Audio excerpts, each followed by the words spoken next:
Hey guys, welcome to G Tech education. Share your thought के एक और नए एपिसोड में आपका बहुत बहुत स्वागत है। रेबेल स्पोकन इंग्लिश कोचिंग है। सो आशीष सर हमारे साथ मौजूद हैं और आशीष सर के बारे में अगर मैं बताना चाहूँ तो इनको मोर देन 20 ईयर्स का एक्सपीरियंस है टीचिंग लाइन में। तो आज हम एजुकेशन को लेकर, टेक्नोलॉजी को लेकर और एजुकेशन सिस्टम में जो बदलाव आए हैं उसको लेकर बात करेंगे आशीष सर से। सो सर, मोस्टली वेलकम आपका जीटेक एजुकेशन के इस नए एपिसोड में। एंड बहुत बहुत स्वागत है सर। एंड आपका बहुत शुक्रिया कि आपने अपना कीमती समय निकाला। हम देख रहे थे, मतलब कई दिनों से कोशिश कर रहे थे, आपका समय नहीं होने की वजह से शूट नहीं हो पा रहा था। सर, सबसे पहले मैं आपसे ये जानना चाहूँगा, एजुकेशन बहुत इम्पोर्टेंट है, हम जानते हैं, राइट? तो सर, डिग्री और डिप्लोमा एजुकेशन जो है, एजुकेशन सिस्टम जो बनाया गया है, वो इतना क्यों इम्पोर्टेंट है? सिर्फ एजुकेशन, मतलब कि जो डिग्री पे, सर्टिफिकेट पे, मार्कशीट पे नहीं हो, सिर्फ हम एजुकेशन दें बच्चों को, वो एजुकेशन सिस्टम क्यों नहीं है? It's a very good question, and really it has been the big challenge for most of the people कि जब वो पढ़ना शुरू करते हैं तो बचपन से, शुरू से ही जो एक स्टडी हमारा सिस्टम रहा है, हमारे बेसिकली हमारे लोकेलिटीज़ में हम बात करें जहाँ से हम बिलोंग करते हैं, उसमें क्या है कि लोगों को ये मन में डाल दिया जाता है कि अगर आप अच्छे मार्क्स लाते हो, अगर आपके पास अच्छे एक नंबर ऑफ सर्टिफिकेट्स ज़्यादा हैं तो आप एडुकेटेड कहलाते हो, तो आप टैलेंटेड कहलाते हो, आपको नौकरी मिलेगी। तो ये इसके कारण बच्चों के माइंड में एक सेट कर जाता है कि नहीं, मुझे I have to just get certificates, I have to score good marks in that and then I would be called educated people. यही कारण है basically in short I would tell कि बच्चे सर्टिफिकेट्स पे ज़्यादा ध्यान देते हैं हमारे यहाँ। बट जहाँ तक रह गई बात रियल एजुकेशन की, तो that is not only certificate. Yes, it is important, but certificate बात करें हम, अगर in the context of job के बारे में बात करें हम, तो भी सर्टिफिकेट्स केवल गेट पास एक होता है। अगर आप अच्छा सर्टिफिकेट आपने रखा है, गुड मार्क्स है, आपका कलेक्शन ऑफ सर्टिफिकेट्स गुड है, आपके अच्छे हैं, सारे चीज़ें आपके पास है, लेकिन फिर भी इंटरव्यू का process not only based on certificate. और अपार्ट फ्रॉम एजुकेशन हम बात करें, अपार्ट फ्रॉम ये जॉब बात करें हम, तो इन पर्सनल लाइफ में भी, डे टू डे लाइफ में सर्टिफिकेट वर्क नहीं करती जी। आपने किस तरह से ब्रॉटअप हुए हैं, आपका सोशल एजुकेशन क्या है, आपका बिहेवियर्स क्या है। Education is not suppose to be only collecting the certificates and getting the schooling knowledge. It includes overall development of any person with personality, manners, ethics, everything should be learned in that. तो अगर आप अच्छे से educated हैं, इसका मतलब कि आपको बैठना, बोलना, आपके मैनर्स होने चाहिए, आप में कैसे चीज़ों को देखते हैं, पॉइंट ऑफ व्यू होना चाहिए, ढंग से चीज़ों के बारे में ऑब्जर्विंग एटीट्यूड होना चाहिए आपके पास, लर्निंग एटीट्यूड होनी चाहिए आपके पास। तो ये सारी चीज़ें कमी रह जाती है, फोकस रह जाता है केवल सर्टिफिकेट में। इसलिए हमारे यहाँ सबसे बड़ी चैलेंज आती है बच्चों को आगे बढ़ने में, जब आगे वो करियर को फर्दर देखना चाहते हैं। तो as you mention that getting education to get the job, इसके बारे में क्या कहेंगे? मतलब सिर्फ जॉब पाने के लिए एजुकेशन लेना? यस, यही है। This is what the main motto of most of the guardians and the system of education we are supposed to have in our localities, in our surroundings. What we are going to just do in the schools and colleges, that simply you have to get knowledge of school books regarding subjects concerning disciplines, and then ultimately you have to go for the jobs. Like, what you have to do then, sir, I have to do MBA, later on I have to get a job. What I have to do, I have to do BPSC, UPSC, SSC and all these things. So we have to just these things have been put in our mind, like कि आपको केवल job लेना है इसलिए आपको पढ़ना है, इसलिए नहीं पढ़ना है कि आप एजुकेटेड होइए, शिक्षित होइए। नॉलेज रहेगा बच्चों के मन में, अगर ये आ जाए कि नॉलेज है तो जॉब तो हमारे पीछे पीछे आते हैं, नॉलेज के को फॉलो करती है जॉब, सक्सेस पीछे पीछे आएंगे। लेकिन फोकस क्या होता है हमारा, डाला जाता है गार्डियन भी, तुमने पढ़ लिया मैट्रिक में, कितने नंबर लाए, कितने अच्छा से पढ़ाई किया है स्कूल का, सब होमवर्क बनाया तुमने। अब बनाने के समय आप कर क्या रहे थे, आपकी अब सिटिंग पोस्चर्स क्या थी, बैठे कैसे थे आप, बात कैसे कर रहे थे, आपने चीज़ों को समझा कि नहीं समझा, अपने सब्जेक्ट जो पढ़ा उसका इंपॉर्टेंस समझा कि नहीं समझा। मैथ्स पढ़ रहे हैं तो आखिर मैथ्स क्यों पढ़ रहे हैं? कभी हमने ये सोचा ही नहीं, we never think that why these subjects are mentioned और given in the syllabus like many subject. अगर डॉक्टर बनना है तो why not only biology is taught to you, why maths, why English, why physics, why chemistry and why literature at the same time. इसके बारे में बच्चों को नहीं समझ में आती। उनको लगता है कि एक सब्जेक्ट है जो हमें डाला गया, हमें भी पढ़ना है, गुड मार्क्स करनी है। तो सब सब्जेक्ट के इंपॉर्टेंस को समझेंगे अगर, तो बच्चे समझ पाएंगे कि स्टडी का मतलब क्या है actually, what study means. But वो तो बस केवल सर्टिफिकेट कलेक्ट करते हैं और जॉब पर्पस उनका होता है कि हमें जॉब लेना है, यहीं तक रह जाता है हमारा एजुकेशन। तो सर यहाँ एक और क्वेश्चन आता है कि एज अ पेरेंट्स और as a teacher what responsibilities are you have to put the student, and आप स्टूडेंट्स को क्या बताएं और कैसे समझाएं, आपकी क्या रिस्पॉन्सिबिलिटीज आ रही हैं एज अ टीचर और एज अ पेरेंट। अगर आप एज अ कोई पेरेंट्स हैं सो वो अपने स्टूडेंट्स को, अपने बच्चों को क्या बताएंगे, एज अ टीचर आप क्या बताना चाहेंगे इसके बारे में आप? Right, here there is some challenge we have got as a teacher. Basically the students come from the place where they have been imposed this mentality since their childhood that you have to study for the job, right? Yes. And from that background they come to us. Yes. As a teacher we try to just tell them कि बेटा देखो ये पढ़ाई जो है ये केवल नौकरी के लिए नहीं, नौकरी तो आपको मिलनी ही मिलनी है, बट सबसे पहले आप ये करो कि आप नॉलेज तो ले लो, आप समझो चीज़ों का ये क्या है। हम बात करते हैं बच्चों से कि ये देखो पढ़ाई का मतलब केवल बुक याद करना नहीं है, क्वेश्चन याद करके आंसर लिख देना नहीं है। किसी ने क्वेश्चन डाला है तो क्वेश्चंस का मतलब क्या है, उसके पीछे क्या कहने का सेंस था उसका, क्यों आखिर ये क्वेश्चन बनाया गया, इसको समझो। तो कोशिश हमारी ये रहती है कि बच्चों को हम उसके इंपॉर्टेंस के बारे में बताएं, सेम टाइम उसके लाइफ से बताएं कि इसको पढ़ने के बाद लाइफ कहाँ कहाँ और चेंज हो सकता है आपका, कैसे आप इंप्रूव कर सकते हैं अपने आप को, ओवरऑल डेवलपमेंट कैसे होगा, नॉट कि केवल नौकरी कैसे मिलेगी, इतनी अच्छी सैलरी मिलेगी आपकी, वो तो मिलना है अगर आप अच्छे से एजुकेटेड हैं। अब सपोज किया ना कि कोई बच्चा ग्रेजुएट है, उसने ग्रेजुएशन लेवल की स्टडी करी और ग्रेजुएशन लेवल की प्रिपरेशन करी और उसने जॉब ले लिया, सैलरी 50,000 मिलती है उसको, 1 लाख की सैलरी मिलती है, ठीक है। अब बात ये आती है कि उसने ग्रेजुएशन को के बाद अपने फर्दर स्टडीज करा, उसने पीजी करा, उसने पीएचडी करा, उसके आगे की बात रिसर्च वर्क में अपने वर्क कंट्रीब्यूट किया अपने आप को, तब जाके समझ में आता है कि एजुकेशन का क्या है, उसके प्रति इंटरेस्ट है। फिर उसके बाद का जो उसको करियर मिलना है वो 1 लाख तक ही लिमिट नहीं रहेगा। उसके बाद आप देखेंगे कि जो लोग स्कॉलर्स हैं, बड़े बड़े स्कॉलर्स, एक लेक्चर्स के लिए कितने सारे पैसे आते हैं उसके पास, वो तो उनका मिनट और घंटे का और काउंट होता है उनका। जी जी जी, ठीक है। तो एक ओवरऑल जो हमारा सारा जो सिस्टम है, बच्चों को केवल वो जो हमारे यहाँ जो ट्रेडिशनल स्टडीज और ट्रेडिशनल जॉब्स की तरफ ज़्यादा फोकस है, अवेयरनेस की कमी है गार्डियंस के पास। So sir, there is a question that if you will meet with a parent, so what you will tell them to explain their children? Just understand. I would tell you. I have realized that most of our guardians or the people of our state or our country belongs to middle class family. Yes. Right. And they want their children to grow, to improve. That is good. Appreciate their effort for education. They are always ready to compromise, to sacrifice, and they are doing. Appreciate. But उनके पास ना समय नहीं हो पाता कि वो चीज़ों को समझ पाए। वो क्या करते हैं, सिंपली जो चलते आ रहा है शुरू से ट्रेडिशनली, उनको कहते हैं कि नहीं स्कूल जाओ, अच्छे स्कूल में एडमिट करवा देते हैं बच्चों को, वहाँ पढ़ाई भी होती है, बच्चे पढ़ते हैं, लेकिन अब वो लगे होते हैं अपने लाइवलीहुड को एक फोकस करते हैं उस पर ज़्यादा। काम करेंगे तो पैसे आएंगे तो बच्चों को एडुकेट करेंगे। इन सब के बीच में बच्चों पे फोकस कम हो पाता है उनका। जी।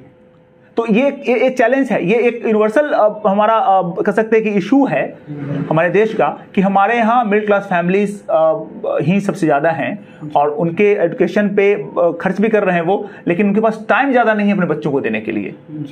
हैंड टू माउथ पीपल ज़्यादा हम हैं, and in that conditions they are not giving more time.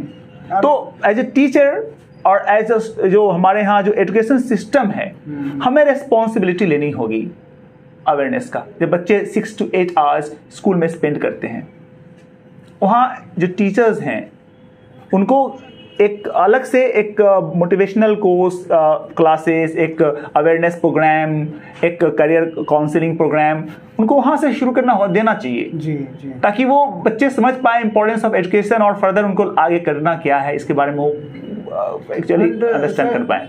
मुझे यहाँ मतलब आई थिंक जो ये जनरेशन गैप है, इसमें जो फर्स्ट जनरेशन है, मतलब कि एक फादर है वो अपने मतलब बच्चे को पढ़ाना चाहता है, तो फादर के पास भी एजुकेशन, जो किसी ना किसी वजह से वो एजुकेशन से दूर हो गए, तो वो सारी चीज़ों को नहीं पहचान पाते हैं, नहीं देख पाते हैं। तो आई थिंक वो एक कमी रह गई है, जनरेशन गैप जो है, एजुकेशन की कमी रह गई जो जनरेशन बिटवीन 2 जनरेशन, तो इसके वजह से ये प्रॉब्लम आता है। लेकिन मुझे भी है, अगर मैं अपने थॉट इसमें शेयर करना चाहूँ तो मुझे लगता है कि सिस्टम को और जो सिस्टम में हैं उन्हें अवेयरनेस फैलानी चाहिए, बढ़ानी चाहिए।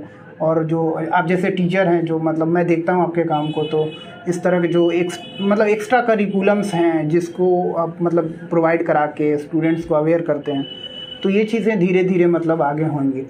एक और सवाल सर आता है जी कि शुरू से बात हो रही है एजुकेशन के बारे में, हिंदुस्तान को आज़ाद हुए लगभग 75 साल हो गए हैं और तब से बात हो रही है एजुकेशन, मतलब एजुकेट करो, सोसाइटी को एजुकेट करना ऐसे से, और बहुत सारे चलते आए हैं हम लोग, मैं भी बचपन से देखते आ रहा हूँ और हम लोग से पहले भी। लेकिन सर अभी भी 100% लिटरेसी परसेंट नहीं हुआ है, तो ये लिटरेसी परसेंट नहीं बढ़ने का क्या कारण है और इसके लिए क्या किया जा सकता है? Right, see first of all ये देखना बहुत जरूरी है कि लिटरेसी कहते किसे हैं हम। जी जी जी। लिटरेट वह है जो लिख ले, समझ ले, शब्दों को पढ़ ले, इतनी सी ही बात को हम लोग लिटरेट कह देते हैं। ऑब्वियसली हमारे यहाँ मेजॉरिटी ऑफ पीपल पढ़ रहे हैं जी, समझ रहे हैं, लिख रहे हैं, कोई डाउट नहीं है। बट जहाँ बात करें हम कि वो केवल क्या साइन और एक वर्ड लेटर के अवेयरनेस लेटर को पहचानने तक ही अगर वो अपने आप को लिमिट करके रखेंगे जी, तो फिर आगे उनका कोई फ्यूचर नहीं है, उनके लिटरेसी का कोई आगे फर्दर वो कुछ कर नहीं पाएंगे।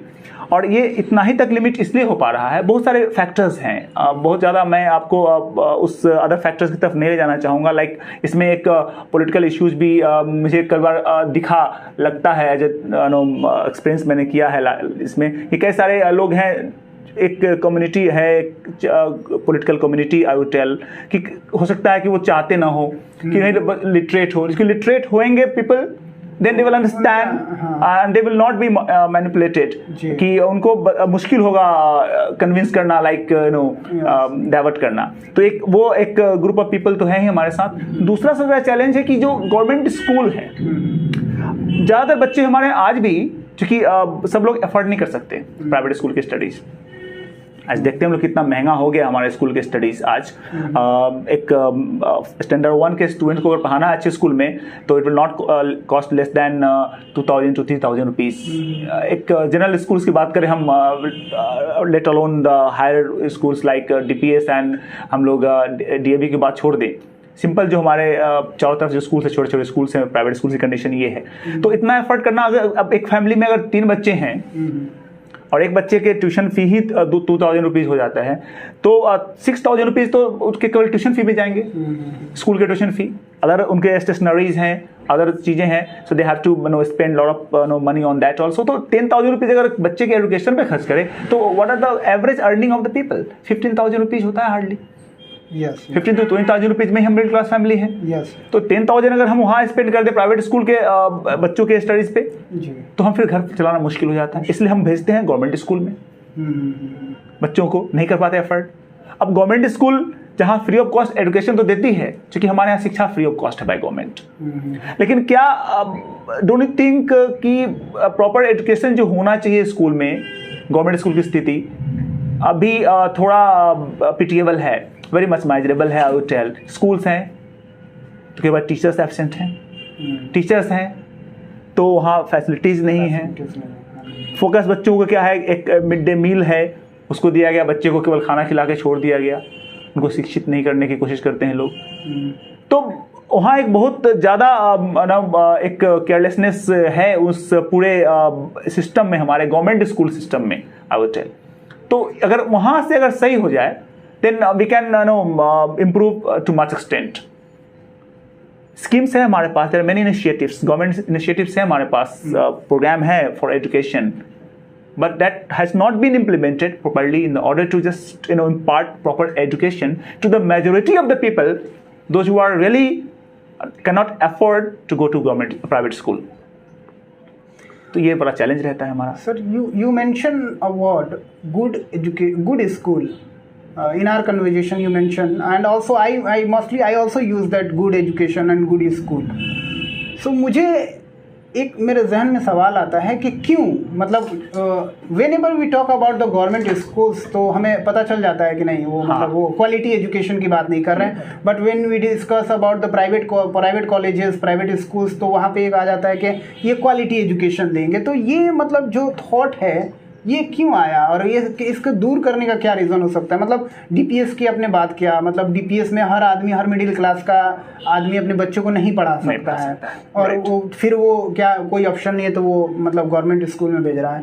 तो यहाँ पे देखिए दिल्ली की अगर हम बात करते हैं तो दिल्ली के गवर्नमेंट स्कूल्स हैं, तो उसके पास मतलब केजरीवाल जो गवर्नमेंट आई अच्छा काम किया, हर जगह नाम, मतलब I really appreciate the work of Kejriwal, no doubt. I never visit any school of Delhi government, but हमने न्यूज़ में ही देखा है और सुना है, और एक्सपीरियंस जो हम लोगों का कुछ रहा नहीं है बट देखा है, ऐसा सुना है। But in Bihar, in other states हमने कभी ऐसा नहीं सुना कि ऐसा मतलब गवर्नमेंट स्कूल हो गया है।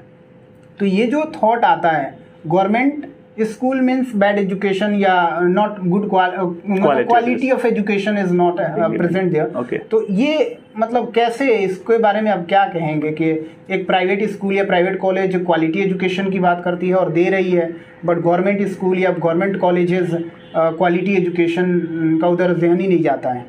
हाँ, तो यही चीज़ मैं कह रहा था कि गवर्नमेंट स्कूल की जो भी एजुकेशन का कंडीशन है हम देख पा रहे हैं कि क्वालिटी एजुकेशन क्या बात करें तो एजुकेशन ही बहुत सारे गवर्नमेंट स्कूल में नहीं दी जा रही है जी। इसके लिए क्या है, रिस्पॉन्सिबिलिटीज, हम गार्डियंस भी हैं, रिस्पॉन्सिबल हैं गार्डियंस भी, और साथ में एक स्कूल सिस्टम जो हमारा एजुकेशन सिस्टम जो है मॉनिटरिंग सिस्टम नहीं है। टीचर्स जा रहे हैं कि नहीं जा रहे हैं, पेपर पे वर्क हो रहा है, साइन पेपर पे हो रहा है, बच्चे आ रहे हैं नहीं आ रहे हैं, अटेंडेंस बन रहे हैं तो पेपर पे बन रहे हैं, तो पेपर वर्क ज़्यादा हो रहा है देन कि आपका ग्राउंड लेवल पे वर्क हो जी। तो ये चीज़ें हो रही है। फंड्स भी अच्छे अलॉट किए जा रहे हैं स्कूल्स को, बिल्डिंग्स के लिए बनाए जा रहे हैं, बड़े बड़े बिल्डिंग्स बने हैं स्कूल का। जितना मैं बताऊं आपको कि फैसिलिटीज गवर्नमेंट स्कूल प्रोवाइड करा सकती है अपने फंड से, और अलॉटमेंट भी उतना फंड है, अगर उसको सही से एग्जीक्यूट किया जाए उस फंड्स को तो प्राइवेट स्कूल से 10 टाइम्स मच बेटर होगा हमारा कंडीशन गवर्नमेंट स्कूल का।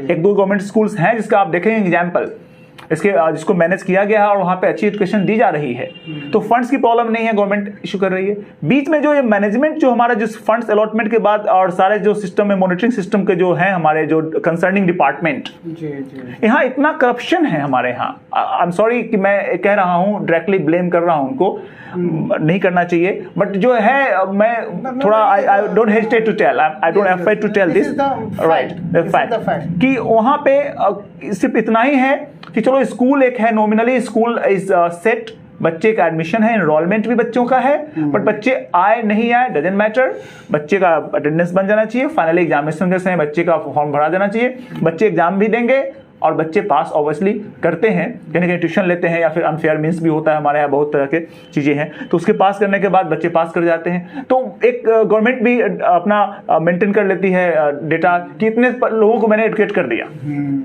लिटरेसी रेट हमारा बढ़ गया, literacy rate but on paper बढ़ गया, पास कर दिया आपने। मैट्रिक में बोर्ड में अगर आप 2 लाख स्टूडेंट्स का अपेयर करवाते हैं अकेले बिहार से, ठीक है, तो 2 लाख में से अगर 1,75,000 स्टूडेंट्स पास कर जाते हैं हर साल, every year, then literacy rate उतना बढ़ा दिया आपने। अब उस 1,75,000 स्टूडेंट्स में से कितने लोगों ने पढ़ाई करी है, कितने लोगों ने स्कूल अटेंड करा है, कितने लोगों ने फेयरली पास किया है, कितने अनफेयर मींस के द्वारा पास किए हैं, इस पे नहीं है हमारा, इस पे किसी का डेटा नहीं है इसका। हालांकि सबको पता है कि आखिर क्या हो रहा है सिस्टम में। जिस स्कूल में पढ़ाई नहीं हुई है, tell me the school hasn't taught anything, they haven't let me tell one thing I like to mention here, that the school hasn't taught the students in a single day or a month। Examination होता है, बच्चे पास कर जाते हैं। आखिर government ने कभी सोचा है कि जिस स्कूल में पढ़ाई नहीं हो रही है बच्चे पास कैसे कर रहे हैं, कैसे पास कर जा रहे हैं, बच्चे के सर्टिफिकेट कैसे मिल गई और बच्चे ने अच्छे स्कोर कैसे कर लिए, मार्क्स कैसे ऑब्टेन कर लिया उन्होंने। तो गवर्नमेंट को इससे मतलब नहीं है, वो तो पेपर पे कहते हैं। गार्डियन भी हैप्पी कि हमारे बच्चे ने स्कोर कर लिया है, 75% मार्क्स लाया है, इसका मतलब बच्चा मेरा पढ़ा है। But in the mist of all this everybody knows कि क्या नॉलेज मिला है बच्चों को। बच्चे भी जानते हैं हमारे पास क्या नॉलेज है, गार्डियन भी जानते हैं हमारे बच्चों के पास क्या नॉलेज, और गवर्नमेंट तो जान ही रही है कि हमने पढ़ाया नहीं है तो आखिर नॉलेज आएगा कहाँ। In our conversation, sir, as you mentioned that everyone is aware that what government is providing the education, and also parents भी happy हैं कि उनका बच्चा पास हो गया है और स्टूडेंट भी खुश है कि मैं भी पास हो गया। तो who should stand for this कि ये सब सही जाए? Well, entire system जो हमारा है जी, इंक्लूडिंग टीचर, पेरेंट्स, गवर्नमेंट, सारे रिस्पॉन्सिबल है। I can't just blame only guardians और गवर्नमेंट और टीचर्स, एवरीबॉडी रिस्पॉन्सिबल। हमारे यहाँ जैसा कि हमने पहले ही बताया, सिस्टम ये है कि हमारे एजुकेशन का मतलब है कि हमें नौकरी ले लेनी है। तो जब तक ये माइंड में है कि नौकरी सर्टिफिकेट से ले लेनी है, हम सर्टिफिकेट पे ही फोकस करेंगे। जी। रही बात गार्डियन की, तो थोड़ा गार्डियन को एफर्ट करना पड़ेगा। जैसे गार्डियन कहते हैं एग्जाम के समय बच्चों को ले जाते हैं एग्जाम दिलवाने, जी, बेटा अच्छा से एग्जाम देना, बहुत कॉन्शियस दिखते हैं गार्जियन, अप्रिशिएट, लगता है कि ये कितना ज़्यादा सीरियस है अपने बच्चों की स्टडीज को लेके। कभी स्कूल में नहीं जाते कि मैं बच्चों को पढ़ाइए, या फिर वो घर पे पढ़ के क्या आए हैं, राइट, कभी नहीं करते।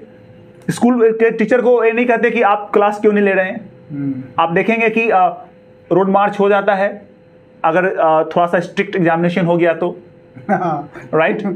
This is very fact and genuine things I am telling you, sharing you, कि रोड मार्च हो जाता है। कभी इसलिए रोड मार्च नहीं होता कि आप मेरे बच्चों को स्कूल में पढ़ाई क्यों नहीं पढ़ा रहे हैं, केवल मिड डे मील में बच्चे खा के चले आ रहे हैं, कॉपी क्वेश्चन कॉपी नहीं लेके जाते हैं, बच्चे ड्रेसअप होकर नहीं जाते हैं, या फिर जैसा भी है पढ़ाई नहीं होती, वहाँ बेंच की व्यवस्था नहीं है, गार्जियन ने नहीं देखा उसको, गार्डियन को कोई मतलब नहीं इससे।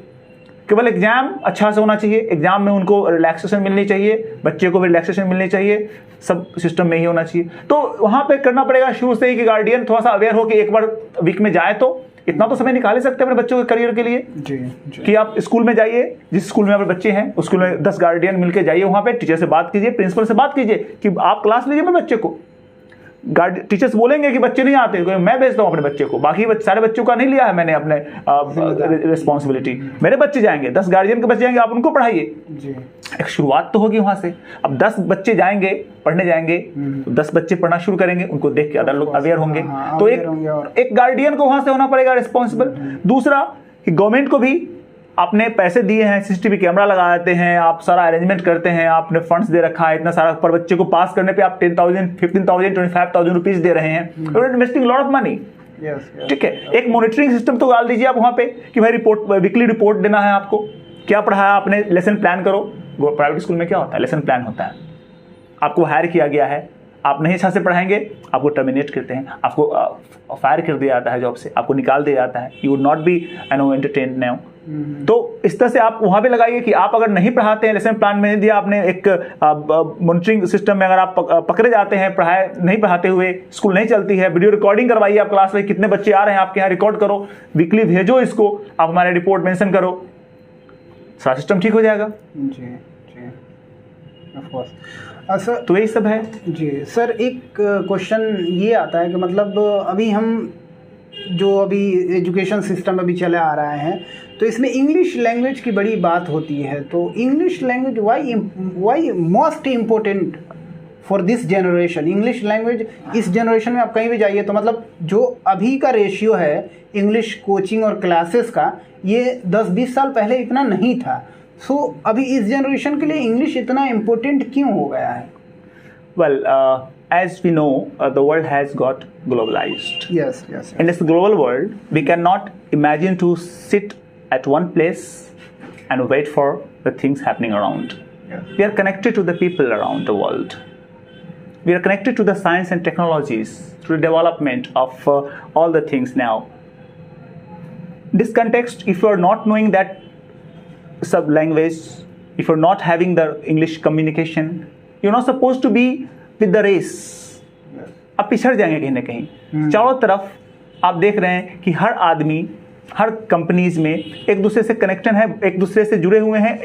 अगर आप बात करें बिहार की, तो बिहार के कंपनीज दिल्ली से कनेक्टेड है, दिल्ली मुंबई से कनेक्टेड है, सारे लोग अब्रोड दूसरे कंट्री से कनेक्टेड हैं. तो अब जितने प्लेसेज होंगे सब में अलग अलग लैंग्वेजेस तो होने हैं. And it is not possible for a man to learn. Now, generally, it's not possible for a man to learn all the languages. So there should be a common language which could help the people to communicate to every part of the world. Yes. First thing. A second thing, important thing is all that while studying English, we learn real communication, because Hindi हमें सीखने की जरूरत नहीं पड़ती. We learn Hindi in environment, but for English, we are attending our classes. We are conscious about that. So the conscious students are going to learn English. So here in the process of learning English, we improve not only our communication, but we really improve our lifestyle too. Yeah. And how to sit, how to behave with the people. So it increases your overall personality. तो इसके कारण आप अब जब बात आती है competition की, then what a company looking for, what an organization looking for, because there is a big competition. The applicants are more than 10 times, sometimes 100 times more than the requirements. Then अब वो किसको hire करेंगे? The one who would be perfect Yes, in yes, much context. of course. तो ये चीज़ English उसको देती है एक लाइफ स्टाइल अच्छी, बैठना, बोलना, उठना, इट्स एंड एवरीथिंग, बात करना और साथ में कम्युनिकेशन. Yes. इसके अलावा और भी है कि साइंस एंड टेक्नोलॉजीज में जो डेवलपमेंट हुए हैं, most of the development is made in English. Yes. Right. So अगर बच्चे को आगे फर्दर स्टडीज करनी है तो good books are available in English. So it means English language is a worldwide language. Worldwide language, it's a global language. Sir, one last question. Right. I think this conversation is very long. So one last question. I would request to explain. Please. You are an English teacher. Right. So difference between the English language and English literature. See, language is all that helps us to communicate to the people. It's connecting things, Yes, yes. which helps us to just link to people. So language is a process of linking to people, to bodies, to organization. In a short, I would tell you. Yes, yes. Right. While literature is something that you understand the things, what is actually the life is, what actually the purpose of study is, what actually the development is. It is not only supposed to be the communicating, rather it should have the proper knowledge and attitude and personality of behaving yourself in order to just understand the things. And how do you understand the things properly? Literature helps us to know. Yes, yes. So this is what our literature is. Sure, I will tell. Thank you so much, sir. Really very thank you, sir. Thank You you so give much. your time to our show. And आप लोग जो देख रहे हैं show को, मे भी हो सकता है कि यहाँ पे इंग्लिश लैंग्वेज यूज़ हुआ है. सो ये हमारा पहले से प्लान नहीं था, बट ये हमारे कन्वर्जेशन में ऐसा हुआ है कि हमने इंग्लिश का यूज़ किया. बट देखिए English, sir, there is a question, how you become an English teacher?